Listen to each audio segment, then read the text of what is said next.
కొంచెం ఇష్టం కొంచెం కష్టం కొంచెం ఇష్టం కొంచెం కష్టం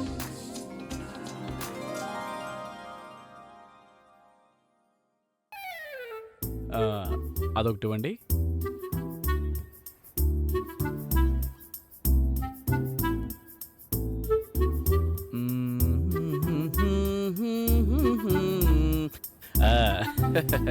ఇదిగోండి. Good morning sir. Very good morning. ఏంటి పాప, మీ నాన్న రౌడీజం మానేసాడా లేదా? లేదు మాస్టారు. నువ్వేం బాధపడకు, నేనున్నాను కదా, నేను మారుస్తానులే, సరేనా? అలాగే సార్. కొంచెం మీరు ఈ బెలూన్ ని ఊది పెడతారా ప్లీజ్? ఏ నీ వల్ల కావట్లేదా? లేదు మాస్టారు, నాది చిన్న నోరు కదా, గాలి తక్కువగా వస్తుంది. మీది కప్పలా పెద్ద నోరు కదా. తప్పు తప్పు, కప్పలా అనకూడదు, వెరీ బ్యాడ్, ఓకేనా? ముందు మీరు దీన్ని ఊదండి.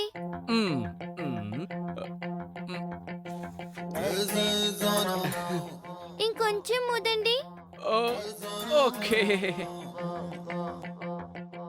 తీసుకో. ఇంకొంచెం.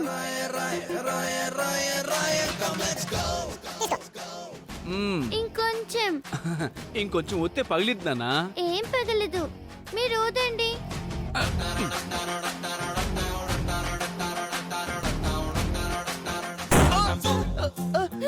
నా బెలూను, నా బెలూన్ నాకు కావాలి. ఇవ్వు. ఆపు. నా బెలూన్ నాకు ఆపమ్మా. కావాలి. నువ్వే కదా పగిలిపోతుందని చెప్పినా సరే వదమని చెప్పింది, మరి ఎందుకు ఏడుస్తున్నావు? నువ్వే కావాలని పగలకొట్టావు దున్నపోతా. ఎవరైనా వింటే బాగోదమ్మా, నన్ను దున్నపోతుంటావా? నా బెలూన్ నాకు ఇవ్వకపోతే పంది అని కూడా అంటాను. నా బెలూన్ నాకు కావాలి. ఆపు ఆపు, నా నేను బెలూన్, కొనిస్తాను. నా బెలూన్ నాకు కావాలి. రా కొనిస్తాను. ఏమండి, 2 బెలూన్లు ఇవ్వండి. లేవండి, బెలూన్స్ లేవండి. నా బెలూను, నా అయ్యో బెలూన్. లేవండి తల్లి, నా ఏం చేయను నేను? కావాలి. అలా అయితే దానికి బదులు ఏదైనా కొనివ్వండి. సూపర్ తల్లి, నువ్వు ఫ్యాన్సీ యాప్ కూడా ఇచ్చావు నాకు. సరే, ఏం కావాలో తీసుకో, ఒక చాక్లెట్, ఒక బిస్కెట్. అంకుల్, ఒక అట్టపెట్టి ఇవ్వండి. అట్టపెట్టి ఎందుకు పాప? అయ్యో, మీరు ఉండండి మాస్టారు, ఎందుకంత కంగారు? అంకుల్, కేజీ కందిపప్పు ఇవ్వండి.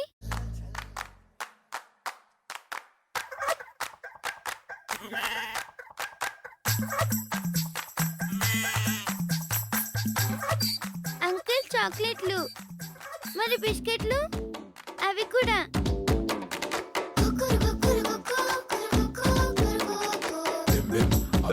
మాస్టారు, తీసుకున్నాను, డబ్బులు కట్టండి. ఏంటి, నాటకాలు ఆడుతున్నావా? లేకపోతే మీ నాన్నలాగా రౌడీజం చేయాలనుకుంటున్నావా? ₹1 బెలూన్కి నెలకు సరిపడే సరుకులు గుంజాలని చూస్తే ఇవ్వడానికి నేను ఏమైనా పిచ్చాను అనుకుంటున్నావా? లెక్కల మాస్టారు, 2 ఇంటెలిజెంట్ ఇక్కడ. ఇవ్వకపోతే ఏం చేస్తానో తెలుసా? ఏం చేస్తావు? ఏడ్చుకుంటా ఇంటికి వెళ్తావు. లేదు, పోలీస్ స్టేషన్ కి వెళ్ళి మీ మీద కేసు పెడతాను. కేసు పెడతావా? ఏమని పెడతావు? మీరు నన్ను టీజింగ్ చేస్తున్నారని. దుబ్బతేగా, నీ వయసు ఏంటి, నువ్వు మాట్లాడుతున్న మాటలేంటి? ఇదిగో, ఈ మాస్టర్ అంటే ఈ ఊళ్ళో అందరికీ తెలుసు. నీ మాటలు నమ్మరు తెలుసా? జడ్జి తాతయ్య నమ్ముతారు కదా. చిన్నపిల్లలు దేవుడితో సమానమని అంటారు, అందుకని నా మాటలు జడ్జి వింటారు. అయ్యే బాబోయ్, సోషల్ మీడియా ప్రభావం. పిల్లలు కూడా చాలా షార్ప్ గా ఉన్నారు. హలో మాస్టారు, మర్యాదగా కడతారా, కోర్టుకు వెళ్ళమంటారా? ఇంత పద్ధతిగా చెప్పాక కట్టగా చస్తానా తల్లి? కడతాను. ఎంతండి? 2500. రూపాయి బెలూన్కి 2500. ఏం చేస్తాం? Time back. తీసుకోండి. మాస్టారు ఒక 100 ఇవ్వండి. ఎందుకమ్మా? ఆటోకి మాస్టారు. ఆఫర్ల మీద ఆఫర్లు ఇస్తున్నావు. తీసుకో, లేదంటే సుప్రీం కోర్టుకి వెళ్తావు.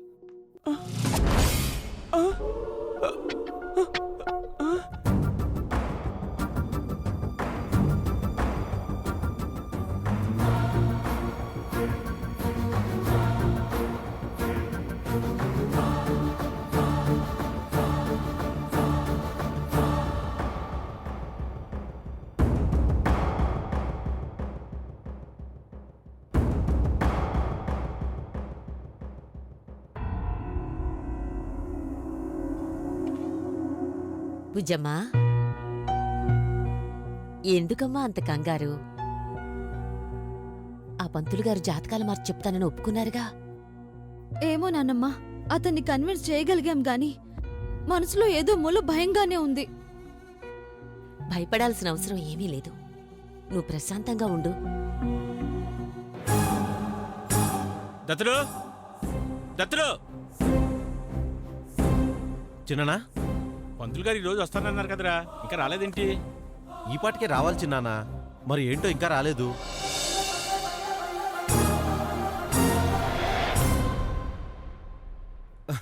అదిగో వచ్చేస్తున్నారు.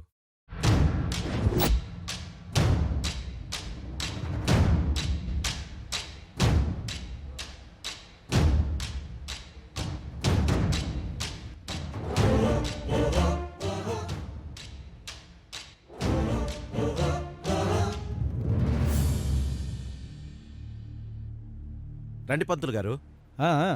భుజమా, పంతులు గారు వస్తే అలా చూస్తూ నిలబడ్డావేంటి? కాలు కడుకోవటా నీళ్ళివ్వు.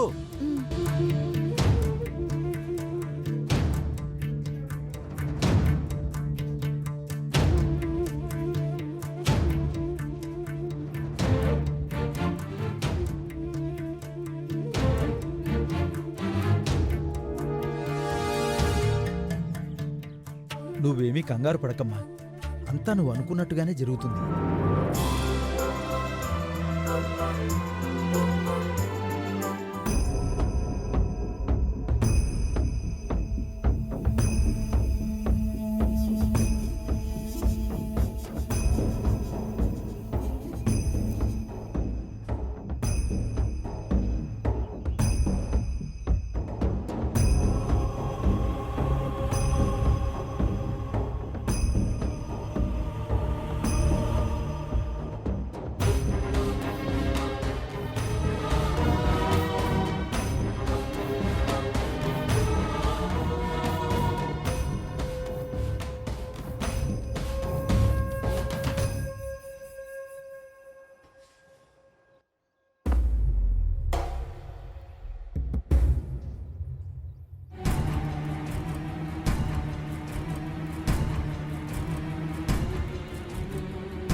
ఏంటిడు తెగ ఓవర్ యాక్షన్ చేసేస్తున్నాడు? కొంపదీసి ముసలిదిగా నేను మేనేజ్ చేసిందే ఏంటి?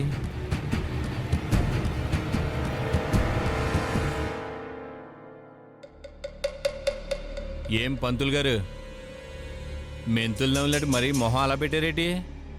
మా జాతకాల కలిగి అంత చేదుగా ఉందా? కనిపెట్టినట్టున్నాడు దొంగ సచ్చినోడు. మాట్లాడేంటి పంతులు గారు, జాతకాలు కలిసినట్టేగా? జాతకాల మాట తర్వాత, ఈ పెళ్లి జరిగితే మీ పరువు మంట కలిసేలా ఉంది.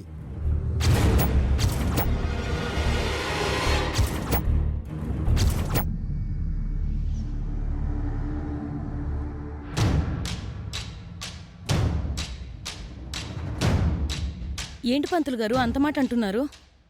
ఉన్నమాటే అన్నానమ్మా. గ్రహాలు కలవకపోతే గృహాలు చీలిపోయే ప్రమాదం ఉంది. నాకు తెలిసి ఈ పాటికే అలా జరుగుండాలే. అవును పంతులు గారు, జరిగింది. నిండుగా ఉన్న స్నేహం రెండుగా చీలింది. మూడు ముళ్ళు పడి అల్లుకోవలసిన బంధం 3 నిమిషాల్లోనే ముక్కలైపోయింది.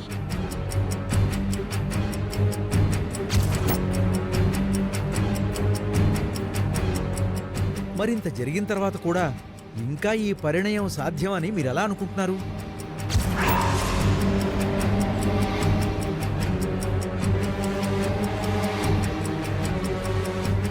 ఇది అందరికీ పరిణయం కావచ్చు పంతులు గారు, మాకు మాత్రం పరిహారం. పరిహారం ఏమిటి? మా తొందరపాటు తనం వల్ల మా అల్లుడికి తీర నష్టం జరిగింది పంతులు గారు. అతను మా వల్లే అనాథయ్యాడు.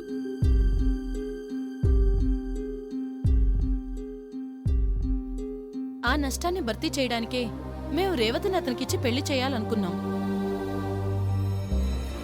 ఓరి బాబోయ్, సెంటిమెంట్ కూడా ఇంక్రిమెంట్ ఉంటుందని నీ మాటల్లోనే తెలిసిందత్త. పిండేసావు పో. చూడండమ్మా, నష్టం జరిగితే భర్తీ చేయడానికి మీరు అతనికి ఆస్తి రాసివ్వడం లేదు, ఒక ఆడదాని జీవితం రాసిస్తున్నారు.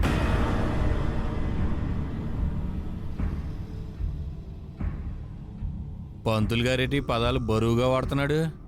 ఏదో ఒకటి చేయకపోతే ఆడి మాటలు నమ్మేసి మామగారు ఈ పెళ్ళొద్దని అత్తాడేమో.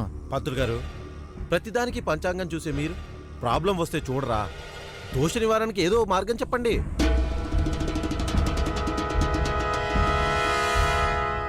అదేనండి వచ్చిన తంట అంతా. ప్రాబ్లమ్స్ అన్నీ పైవాడు క్రియేట్ చేసి సొల్యూషన్ మాత్రం మమ్మల్ని వెతుక్కోమని మా మొహం మీద ఈ పంచాంగం ఒకటి విసిరి కొట్టాడు. మరీ అంత ఫ్రస్ట్రేషన్ ఎందుకు పంతులు గారు? ఏదో ఒక సొల్యూషన్ ఎతకండి. వెతుకుతాను బాబు, వెతక్క చేస్తానా?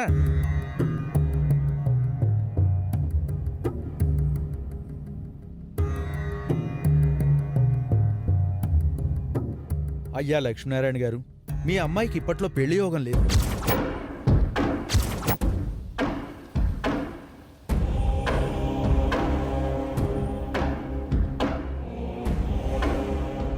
నైన్త్ హౌస్ లో ఉండాల్సిన శని 7th హౌస్ లో సెటిల్ అయ్యాడు. రైట్ టైంలో రావాల్సిన రాహువు నైట్ టైంలో నిద్రపోతున్నాడు.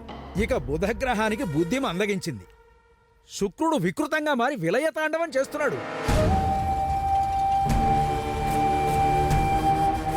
ఎదిరింట్లో ఉండాల్సిన గురు పక్కింట్లో చేరి పక్కలో బల్లెంలా తయారయ్యాడు. పక్కింట్లో ఉండాల్సిన కేతువు ఎదిరింట్లో చేరి ఎదురు దెబ్బలు తగిలేలా చేస్తున్నాడు.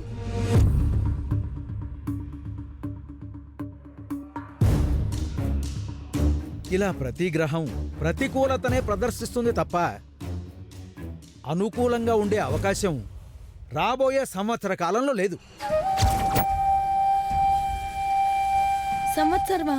అదేంటి పంతులు గారు, సమస్య తగ్గే మార్గం చెప్పంటే సంవత్సరం పొడిగించారు.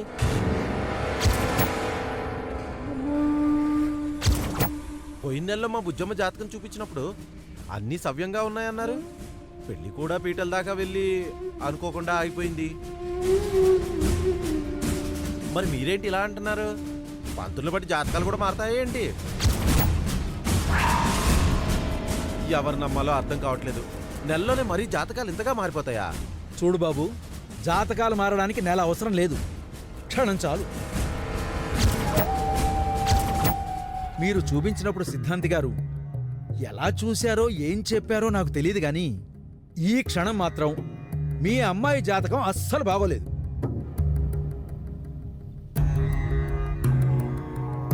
ఏంటోనండి, గ్రహాలు మారటం అంటే అసలు నమ్మబుద్ధి అవట్లేదు.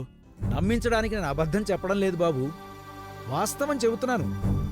భూమి తన చుట్టూ తాను తిరగడానికి 1 రోజు పడుతుంది, సూర్యుడి చుట్టూ తిరగడానికి 1 సంవత్సర కాలం పడుతుంది. కానీ నవగ్రహాల సంగతి వేరు. అవి గిర్రున తిరుగుతూ మనం గిలగిలా కొట్టుకునేలా చేస్తాయి.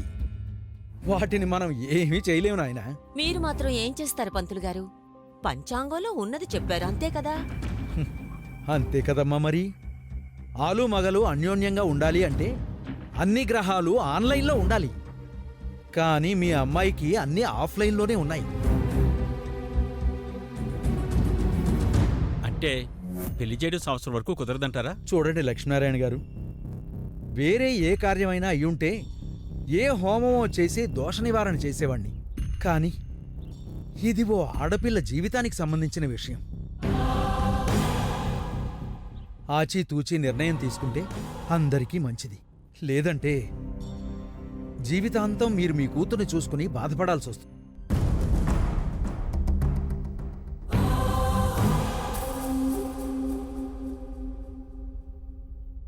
నేను చెప్పాల్సింది చెప్పాను. ఆ పైన మీ ఇష్టం. ఇక నేను సెలవు తీసుకుంటానండి.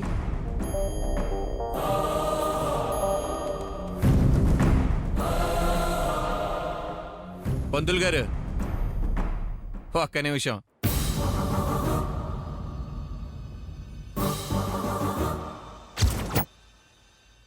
జాతకాలు చూడడం మీ వృత్తి, అందులో ఉన్నది ఉన్నట్టుగా చెప్పడం మీ వృత్తి ధర్మం. మరి మీ వృత్తి ధర్మానికి తగ్గ సంభావన మేము ఇచ్చుకోవాలిగా. పెళ్లి జరిగితే సంభావన తీసుకునేవాడిని. పెళ్లి జరగలేదు కదా బాబు. ఎంత మాట! మీరు అలా అనడం మీ వ్యక్తిత్వం, కానీ ఎంతో కొంత ఇవ్వడం మా సంస్కారం. ఒక్క నిమిషం ఆగండి.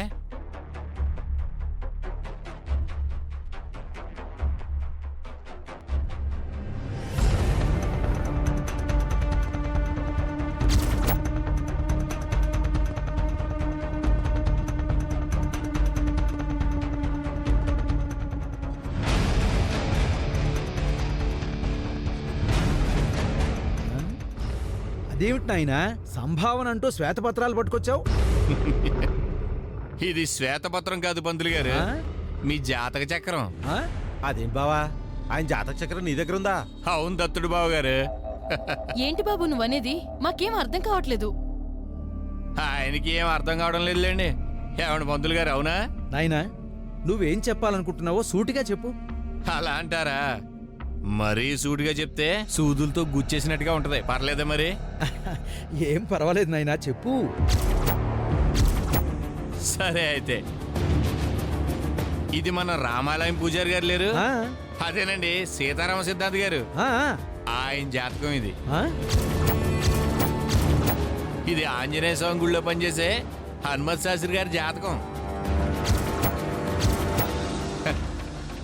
ఇకపోతే ఇది దుర్గామాత టెంపుల్ పూజారి దాశరథ శర్మ గారిది. హాయ్.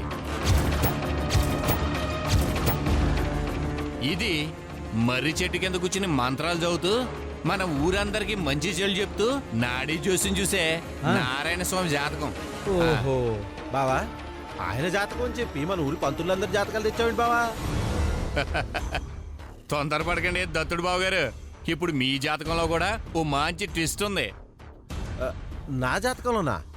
హాయ్.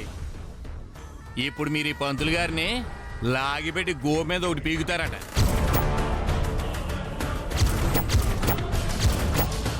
మా అన్నయ్య పంతులు ఎందుకు కొట్టాడు? నాకేం అర్థం కావట్లేదు. అర్థమైతే మీరు ఇలా ఉండరు మరదలు గారు, ఓ షాక్లో ఉంటారు. చూడండి దత్తుడు బాబు గారు, ఇవి మన ఊరి పంతుల జాతకాలు కావు. వాళ్ళు మన రేవతి జాతకం చూసి రాసిచ్చిన పత్రాలు. హాయ్.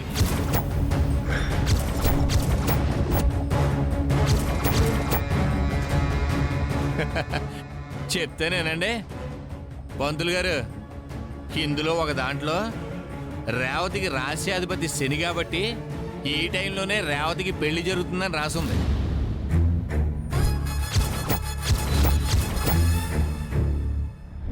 ఒక దాంట్లో గురువు బలంగా ఉన్నాడు కాబట్టి ఇప్పుడు పడితేనే మెళ్ళలో తాళి కూడా చాలా బలంగా ఉంటుందని రాసుంది.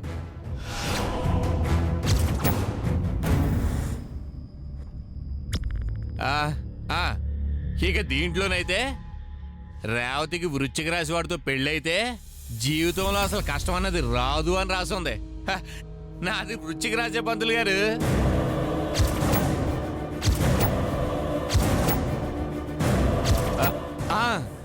ఇక మిగిలిందేమో ఇది ద గ్రేట్ సీతారామ సిద్ధాంత్ గారు రాసిచ్చింది.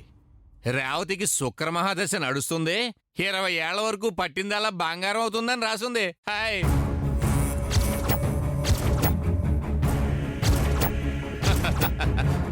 ఇప్పుడు చెప్పండి మందులు గారు, అందరూ వాడేది తెలుగు పంచాంగమే కదా, కానీ మీ దాంట్లో మాత్రం వీటన్నిటికీ విరుద్ధంగా రాసులు గ్రహాలు వాటికి ఇష్టం వచ్చినట్టుగా తిరిగేస్తున్నాయి. ఎందుకంటారు అలా?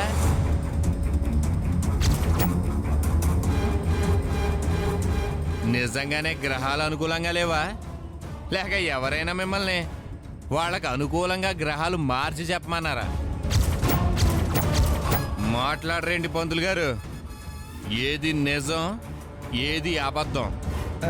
చూడండి, పంచాంగం అంటే ఒక్కొక్కరు ఒక్కో కోణంలో చూస్తారు. నేను కాస్త క్షుణ్ణంగా పరిశీలించి చెప్పాను.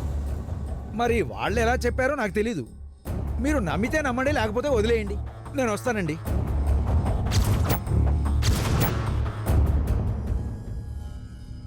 ఆగు పంతులు.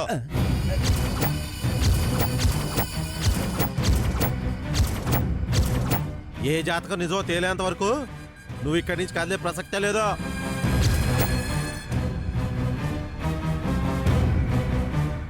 బావా, ఆ పంతులందరినీ రమ్మను. విషయం ఏంటో తేల్చేద్దాం.